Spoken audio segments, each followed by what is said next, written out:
You know how social media will suggest content to you just because you watched a video that was similar in the past? Even though you really didn't enjoy that content, it will still suggest it to you.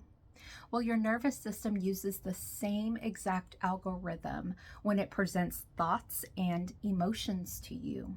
Algorithms use an if and then procedure. So if you see, touch, taste, smell, hear something that reminds you of something from the past, your nervous system will suggest, hey, maybe you need this thought that's linked to this memory and these emotions that accompanied that experience last time. And just like social media algorithms, your nervous system can be wrong.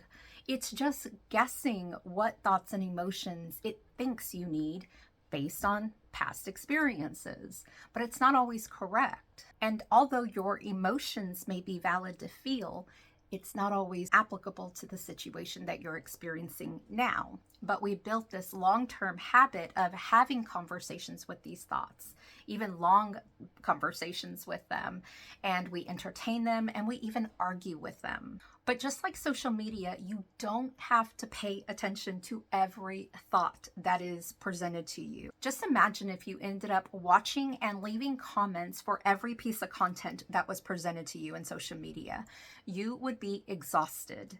And that's exactly what we feel when we fall into this trap of having conversations with all of our thoughts. We feel depleted in energy, and we sometimes label it as anxiety, restlessness, or even just exhaustion. And that's because our consciousness cannot handle attending to all of the emotional chemicals that come along with having conversations with all these thoughts.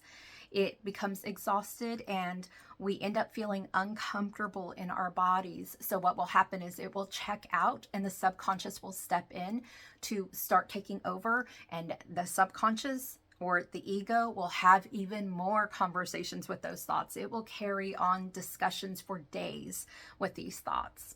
Instead, make a commitment to yourself to only have conversations with thoughts that have to do with what is directly in front of you.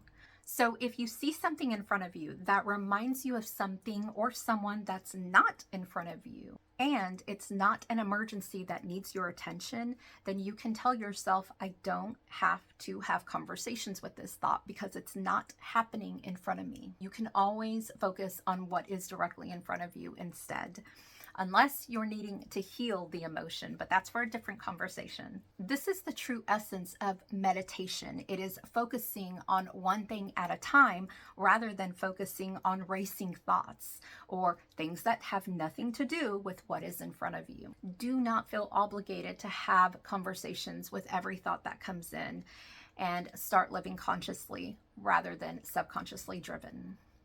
Follow me to learn more on neurospirituality, animal communication, and emotional energetics.